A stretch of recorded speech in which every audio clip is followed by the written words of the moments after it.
O assunto aqui, mas continuando aqui na política de São Paulo, porque o governador de São Paulo, Tarcísio de Freitas, deu sinal de que pode voltar atrás e investir nas câmeras corporais para as forças de segurança aqui no estado. A Letícia Miyamoto preparou uma matéria para contar para você essa história. O governador de São Paulo, Tarcísio de Freitas, afirmou que a possibilidade de ampliar a quantidade de câmeras corporais utilizadas por policiais militares está sendo avaliada com a Secretaria de Segurança Pública. A declaração contraria a fala do próprio governador, que no início do mês havia questionado a eficiência desse tipo de equipamento. Anteriormente, Tarcísio afirmou que cumpriria os contratos já existentes, mas indicou que não faria novos investimentos neste tipo de tecnologia. Além disso, Tarcísio defendeu que os recursos fossem melhores utilizados em ações que ele considera mais eficazes para dar segurança à população, como, por exemplo, o uso da inteligência artificial. Nessa segunda-feira, no entanto, Tarcísio sinalizou que essas câmeras corporais devem fazer parte do projeto Muralha Paulista, que prevê investimentos em tecnologia e em monitoramento na área da segurança. Então nós vamos avaliar o uso dessas câmeras, a possibilidade até de ampliação. Nós vamos entrar com investimento muito forte em monitoramento, muito forte em tecnologia, uma organização de dados em nuvem para que a gente possa, por meio da inteligência artificial, ter uma predição de comportamento criminoso, uma melhor disposição de efetivo, e a câmera corporal também vai se integrar ao Muralha Paulista. Lembrando que essas câmeras começaram a ser incorporadas de forma sistemática em batalhões da Polícia Militar a partir de agosto de 2020. Hoje, o estado possui cerca de 10 mil equipamentos deste tipo. Muito bem, gente. Está aí a matéria da nossa Letícia explicando um pouquinho o contexto dessa história. E eu vou ser muito sincero com vocês. Eu não consigo entender a cabeça de Tarcísio Gomes de Freitas em relação a este tema. Vocês conseguem, Maninho? Não consigo entender. É um vai e volta muito grande. E durante a campanha, ele também titubeava, mas dizia que iria estudar e que tomaria decisão baseada em dados. E a gente não vê os dados aparecendo agora na hora de tomar uma decisão. E os dados são muito favoráveis à implementação das câmeras. O efeito é muito positivo. Houve aumento do número de operações, diminuição dos confrontos violentos, diminuição da resistência à abordagem policial. E há uma aprovação entre os capitães de 90%, dados da própria PM. É claro, né? Capitão. Sim. Tem que perguntar pro praça, tem que perguntar pro soldado, pro cabo. Tem que perguntar para quem... O capitão tá no gabinete, meu amigo. Para quem gerencia. Tem que perguntar para quem usa. Tem que perguntar para quem gerencia. Tem que perguntar para aquele que é cobrado pelo resultado. Para aquele que não vai ser demitido, para aquele que não vai sofrer um processo disciplinar, para aquele que não vai para a corregedoria. A Câmara ajuda em processo disciplinar. Ajude muito, Ajude muito, porque traz a prova concreta, meu amigo, da correta abordagem policial e dos casos em que há agressão contra a polícia. E, eventualmente, ajuda a punir o mau policial, que para o bom policial ser valorizado, ele tem que ser diferenciado do mau policial. Mano, então só traz vantagem. Deixa eu falar, eu trabalho na corregedoria, trabalho no Tribunal de Justiça Militar, você tem que conhecer a régua da punição para o policial militar, que às vezes tem uma câmera lá, que 1/1000 de segundo vai gerar a expulsão dele, vai gerar a demissão, vai gerar a prisão. Isso é retórica. Parâmetros da própria PM. Então, assim, se fosse um parâmetro de defesa da polícia, seria uma pauta da PM. Se fosse assim tão bom para a defesa do policial, os policiais iriam querer a câmera. Só que fica fácil usar essa imagem depois, num ambiente tranquilo, no ar-condicionado, num tribunal, numa corregedoria, para punir, porque é para isso que serve a câmera. A câmera é para punir o policial, para justificar muitas vezes a câmera ajuda a ampliar as provas contra aqueles que agridem a polícia. O que eu acho interessante nessa discussão é o seguinte: existe de um lado embasamento técnico que mostra que mais de 70% da letalidade policial diminuiu, o número de abordagens aumentaram, não é? E do outro lado, retórica aumentou. E do outro lado, retórica vazia, dizendo que o policial não quer usar câmera, que o policial se sente intimidado por usar câmera. Ou seja, eu quero ouvir dados técnicos do outro lado.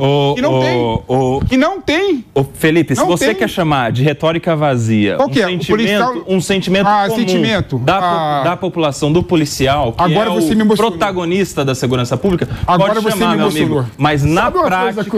Agora você me emocionou. Tecnicamente, fala dados técnicos. Tecnicamente, vou te falar. Dados técnicos. Tecnicamente. Dados técnicos. Você quer tecnicamente? Faz uma pesquisa. Deixa eu te falar. Faz uma pesquisa, então não tem. Deixa eu falar. Faz uma pesquisa. Então não tem, pô. Peraí. Deixa eu falar, Pepe. Peraí. Você tá me interrompendo, Pepe. Vou fazer um meme com você. Eu fui o único que não falei. Os policiais não querem a câmera. Diminui a letalidade porque diminui o combate. Não é verdade. A ação policial. Não é verdade. Aumenta a abordagem. Peraí. Aumenta a... Eu não posso falar, gente. Não, um de cada vez, meu. Senão parece a sala do professor Raimundo. Deixa eu falar.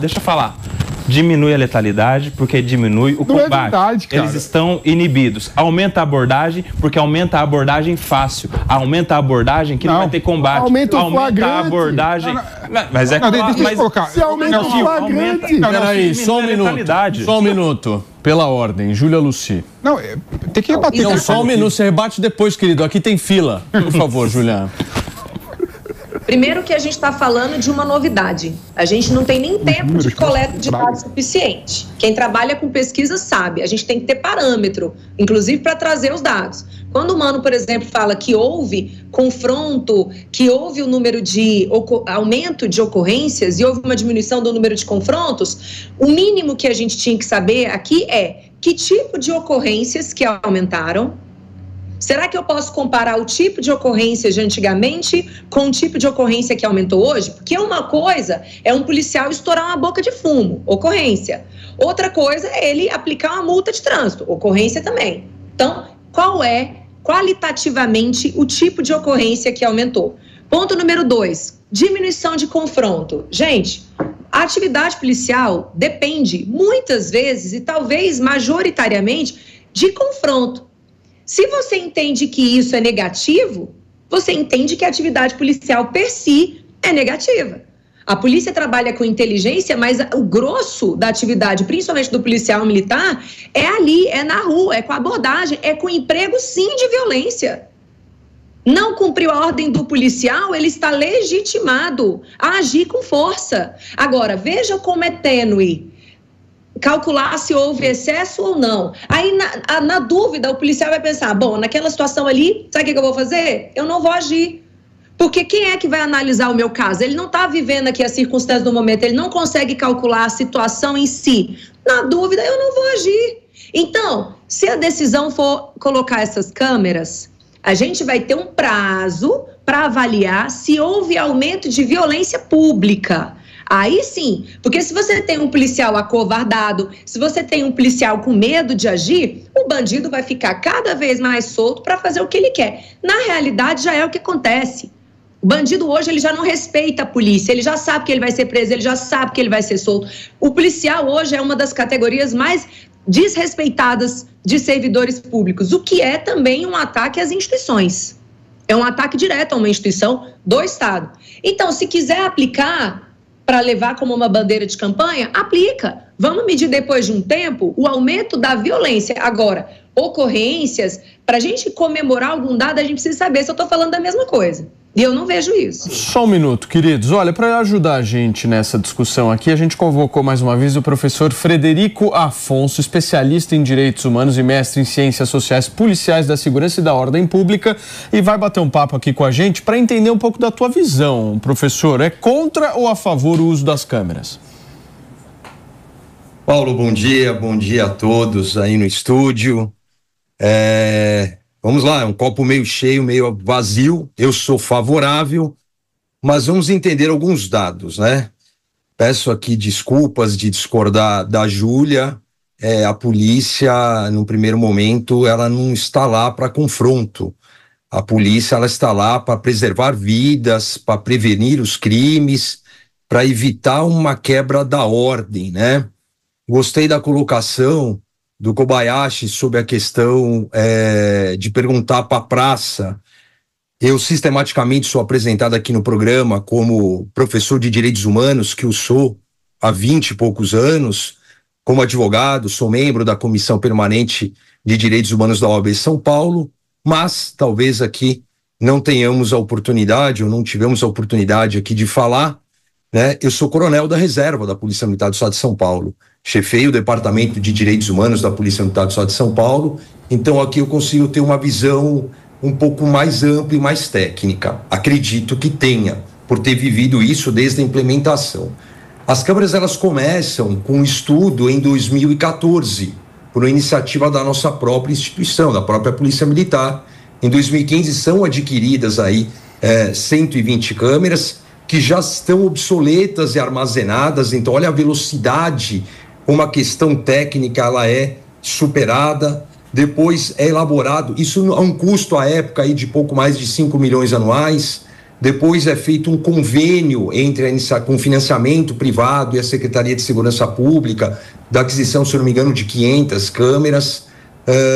Esse convênio já foi também superado, já acabou esse financiamento privado, ali a gente já estava na ordem de 14 milhões, o contrato vai aumentando, chegam a 18 milhões e a gente chega no estágio atual, primeiro para falar de números, de valores. O orçamento hoje, ele está na casa dos 96 milhões anuais para pouco mais de 10 mil câmeras. Claro que não é todo um efetivo dos 84 mil policiais que teria que usar, mas muitos policiais que trabalham fora da atividade operacional ou faz atividade operacional na sua hora de folga, seja por uma atividade de delegação do município, seja por uma atividade de hora, entre aspas, né, de trabalhar na sua folga por um pagamento do próprio Estado por meio de um programa existente.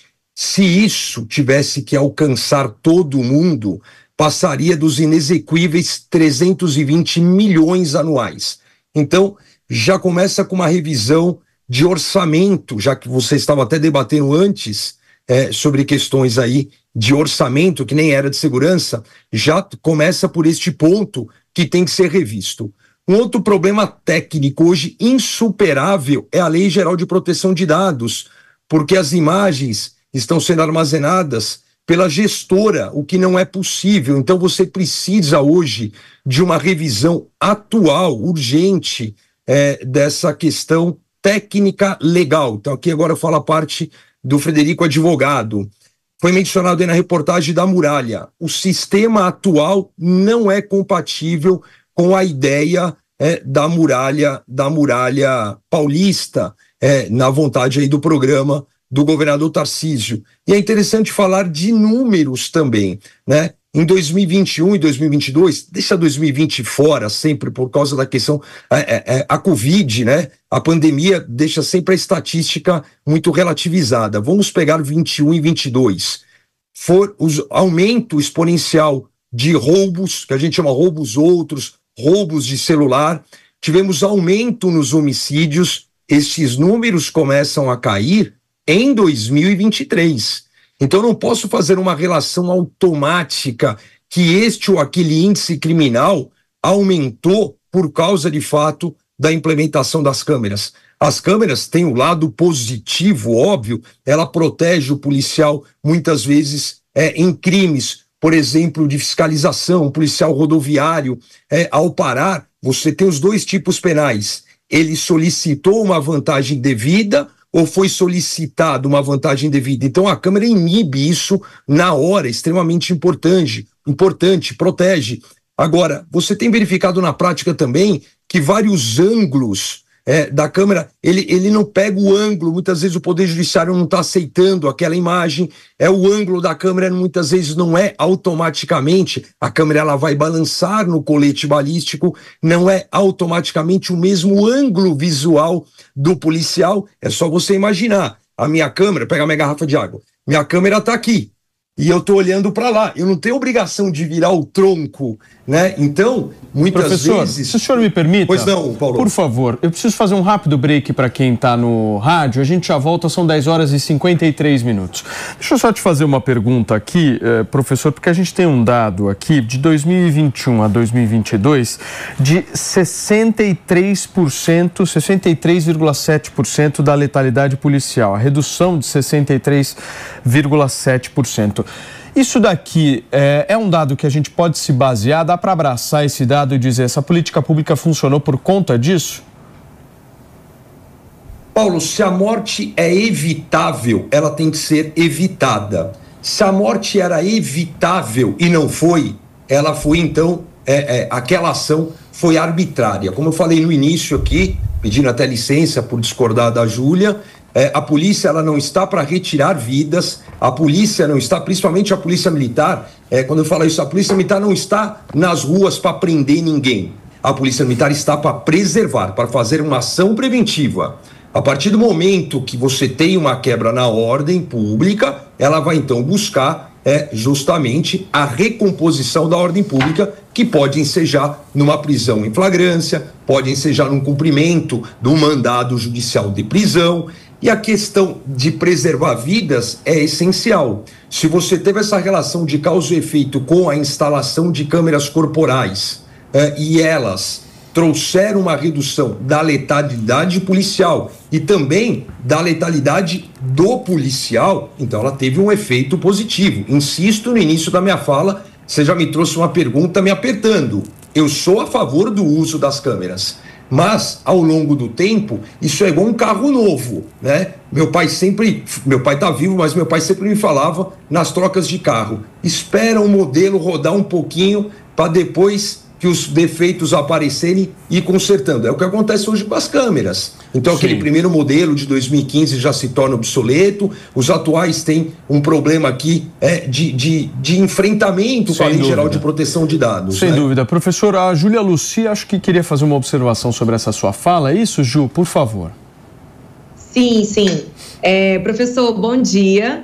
Não tem problema nenhum a gente discordar, a gente só não pode inverter o que foi dito. Em momento nenhum eu falei que a função da polícia é matar, né? Eu falei que a polícia, se alguém tem que fazer algum tipo de confronto, é a polícia, certo? Mas a função não é fazer confronto. A gente não emprega violência à toa, a violência é um instrumento, né?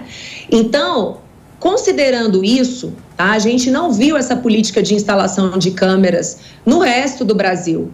A gente pegar apenas o município de São Paulo com experiências ali pontuais, na minha visão, tá, de cientista política, não é suficiente para a gente derivar isso para o resto do Brasil e achar que funciona. Agora, o que me intriga, professor, Paulinho e colegas, é que qual é o problema que está se visando a atacar a partir da instalação dessas câmeras? Essa é a pergunta. Porque se eu estou falando de segurança pública, a gente fala que o tempo inteiro nesse programa sobre essa sensação de insegurança, sobre essa constatação de impunidade, sobre o número mínimo de vagas em presídios para prender todo mundo que deveria ser preso. Então, me parece que nós temos uma doença e essa doença está sendo combatida por um remédio totalmente errado. Porque o problema da segurança pública do Brasil não é a truculência dos policiais. O problema da segurança pública no Brasil é exatamente as faltas de condições de trabalho desses policiais. Eles reclamam, por exemplo, que não tem reciclagem de tiro, que eles não têm um armamento mais moderno, que as viaturas precisam de revisão e não têm, que eles gostariam de fazer treinamentos, eles gostariam de ter mais gente na rua. Este é o problema. Então, se esses são os problemas, professor, por que essa insistência numa solução de algo que não é o problema da segurança pública? Porque, repetindo a linha do que o Nelsinho comentou... Ju, se algo tá conta, deixa eu só receber quem nos acompanha pelo rádio agora, gente. São 10 horas e 57 minutos. Para você que chegou nesse momento aqui na programação da Jovem Pan, a gente está repercutindo aqui a volta novamente de Tarcísio Gomes de Freitas em relação ao tema do uso das câmeras em corpos de policiais durante o exercício da função. A Ju estava fazendo uma pergunta para o professor Frederico Afonso, que está participando aqui do programa hoje. Fala, Ju. Só nessa linha, se a gente tem as pessoas que trabalham com a política em si, vamos supor que eu quero melhorar um problema de saúde pública, eu vou escutar o enfermeiro, eu vou escutar o técnico. É assim que a gente faz uma política pública de qualidade. Uma coisa é o mundo das ideias, é uma lei que está escrita num papel frio. Outra coisa é a vida real. Se a gente quiser que algo funcione, eu preciso escutar quem está na vida real. Então, se quem está aplicando a política pública em si não reivindica isso, por que essa insistência? É sério, eu não consigo entender. Por que essa insistência toda, sobretudo quando entra em outras questões, como o senhor muito bem pontuou, como a preservação de dados? Imagina o risco desses dados caírem nas mãos de pessoas do crime organizado, por exemplo. Eles vão saber dos deslocamentos dos policiais, onde tem guarnição, onde não tem. Então, assim, professor, por que o senhor acredita que está havendo essa insistência toda nessa pauta, considerando que não é um remédio para o problema endêmico da segurança pública? Professor, vou pedir para o senhor ser um pouco breve na resposta, por favor. Vamos lá, Paulo, Júlia. Bom, por partes. Isso começa na Polícia de São Paulo por iniciativa própria dela, não foi uma imposição de nenhum outro órgão externo ou interno, né? Quando o Paulo mostra os dados que as câmeras reduziram a letalidade policial foi reduzida por uma nova questão sistêmica de medidas internas. Nós temos hoje um outro governador com outro pensamento, quebra um paradigma de 28 anos do PSDB, que pode ter as suas qualidades, não a tem na área de segurança pública. Você tem um secretário de segurança pública hoje, como eu tive a oportunidade de falar, sentado aí no estúdio na sexta-feira, em relação à indicação do Mauro Sarrubo, que felizmente sentou a bunda durante muitos anos numa viatura policial, então tem experiência para trazer. Então, ele veio já de um protocolo, Júlia, de um governo anterior. Então, a instituição está procurando adaptar. Hoje você tem 8 estados da federação que pegam nos moldes do que a Polícia de São Paulo faz. A Polícia de São Paulo, ela é muito precursora, né? Quando eu estava na ativa, na chefia do Departamento de Direitos Humanos, eu recebia muitas ligações de outras polícias, à época ainda major. Então, puxa, major, o que vocês vão fazer aí para nós fazermos aqui? Então, você faz um efeito cascata pela qualidade, pela excelência, pela expertise que a Polícia de São Paulo tem, mesmo carregando 28 anos de PSDB. Por outro lado, você tem, insisto, um lado bem positivo também, não é que insistir. Mas por que não monitora o preso? Falei isso aí do estúdio, sexta-feira. Por que a gente não usa esse dinheiro, vamos pegar aqui então, 100 milhões ano, na compra de outros equipamentos? Discute-se isso sim, o cobertor é curto para todos os estados aí da federação, a dotação orçamentária, o que é destinado para isso. Então, falta dinheiro, falta verba. É uma política pública que tem que ser discutida, é uma política pública que tem que ser aprimorada, mas não é ferro e fogo, não o campo de batalha é esse, ter ou não ter. A gente só tem que tomar cuidado para que isso não virar, de fato, algo politizado. A polícia ela tem que ser um órgão de Estado e não de governo. Polícia precisa ter a credibilidade da sociedade. Professor, muito obrigado, viu? Professor Frederico Afonso, professor de Direitos Humanos e mestre também em Ciências Policiais da Segurança e da Ordem Pública. Muito obrigado, volte sempre. Valeu. Valeu, Paulo. Obrigado. Bom programa.